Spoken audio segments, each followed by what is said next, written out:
Ahora es el tiempo de escuchar Caminando en la Verdad, animándote a leer la Biblia en un año con un devocional que inspirará tu día. Con ustedes, Janet Disla.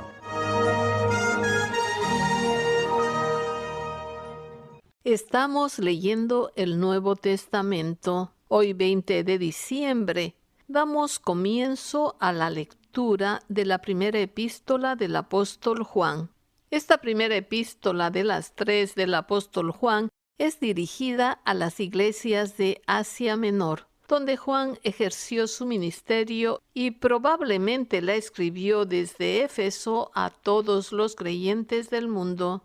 Esta carta expresa verdades espirituales tales como la luz, el amor y la vida, e insta a vivir en un compañerismo más profundo con Dios y los creyentes. También sobresalen los mensajes absolutos y contundentes de las Sagradas Escrituras.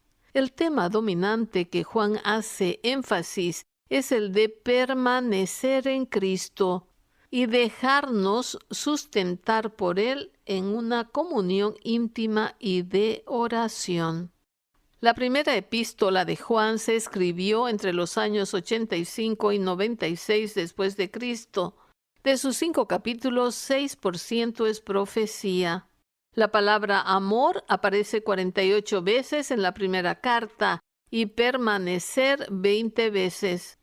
El amor de Dios en nosotros produce un cambio doble en la vida del creyente. Nos transforma para amar y agradar a Dios y nos llena de su amor para otros. El amor de Dios y el amor al prójimo son inseparables. El versículo clave, 1 de Juan 1:3. Lo que hemos visto y oído, eso os anunciamos para que también vosotros tengáis comunión con nosotros, y nuestra comunión verdaderamente es con el Padre y con su Hijo Jesucristo. Comenzamos con la lectura de los 3 primeros capítulos de la carta de Primera de Juan. En estos capítulos vemos las pruebas de la comunión con Dios, realidad y remedio para el pecado, el peligro del anticristo y el amor entre hermanos. Meditamos en el capítulo 2 de Primera de Juan, los versos 12 al 18. Leemos en la palabra de Dios. Os escribo a vosotros, hijitos, porque vuestros pecados os han sido perdonados por su nombre. Os escribo a vosotros, padres, porque conocéis al que es desde el principio.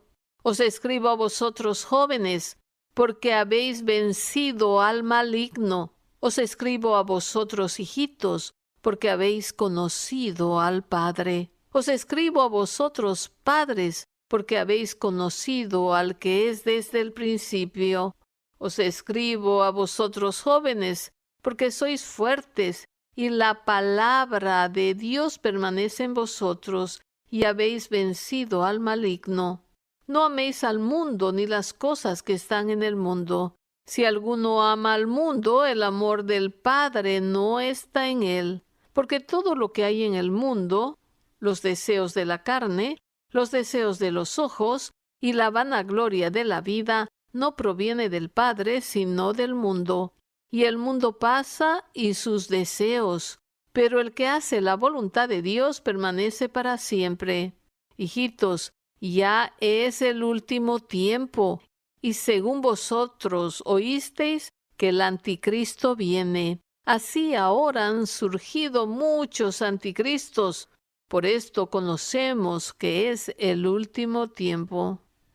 El apóstol Juan enfáticamente nos anuncia que el mundo pasará, pero que los creyentes que obedecen a Dios vivirán para siempre en la era venidera. Esta profecía anticipa la destrucción que vendrá sobre toda la tierra.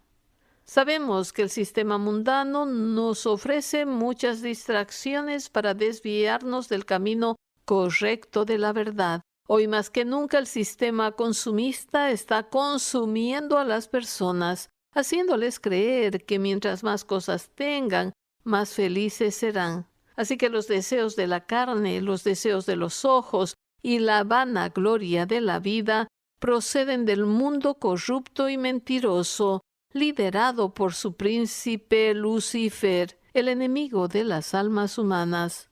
Bien decía Salomón, que todo es vanidad y aflicción de espíritu. Podemos traducir a nuestro tiempo esta frase de aflicción de espíritu al famoso estrés. Entonces sería, todo es vanidad y mucho estrés. Todo el sistema mundano causa estrés en nuestro tenebroso, acelerado y viciado mundo. Es por eso que para vivir exentos de estrés debemos permanecer firmes, inamovibles en su palabra de poder. Nos dice la primera carta de Juan, capítulo 1, versos 5 al 10. Este es el mensaje que hemos oído de él y os anunciamos. Dios es luz y no hay ningunas tinieblas en él. Si decimos que tenemos comunión con él y andamos en tinieblas, mentimos y no practicamos la verdad. Pero si andamos en luz como él está en luz, tenemos comunión unos con otros y la sangre de Jesucristo, su Hijo, nos limpia de todo pecado. Si decimos que no tenemos pecado, nos engañamos a nosotros mismos y la verdad no está en nosotros.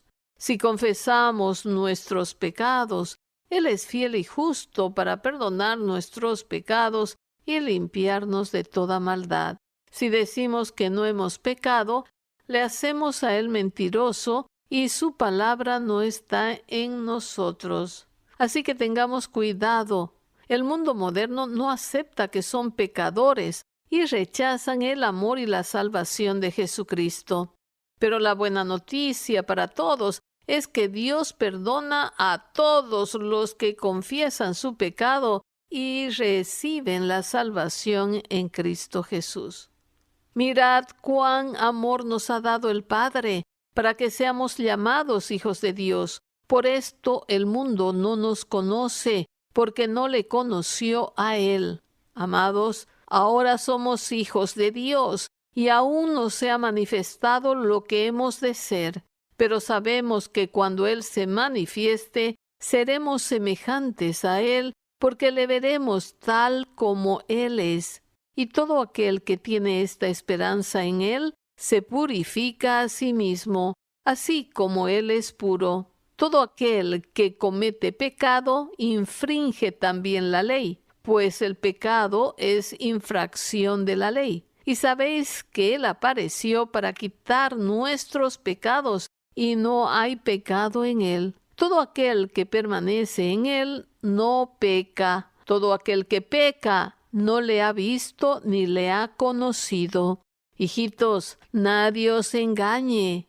El que hace justicia es justo como Él es justo. El que practica el pecado es del diablo, porque el diablo peca desde el principio. Para esto apareció el Hijo de Dios, para deshacer las obras del diablo. Todo aquel que es nacido de Dios no practica el pecado, porque la simiente de Dios permanece en él y no puede pecar, porque es nacido de Dios. En esto se manifiestan los hijos de Dios y los hijos del diablo. Todo aquel que no hace justicia y que no ama a su hermano no es de Dios. Primera de Juan 3, 1 al 10. La venida de Cristo es nuestra esperanza futura y nuestra motivación presente. Hemos sido llamados y adoptados como hijos del Dios Altísimo y estamos confiados que cuando Jesús venga a buscarnos, seremos completamente transformados como Él. Recuerda, el que vive en Cristo no necesita nada del mundo. Nuestra gratitud por acompañarnos en esta jornada de Caminando en la Verdad. Visítanos jeronimojanetvisla.com. Esta ha sido una producción de Siempre Amigos Ministries.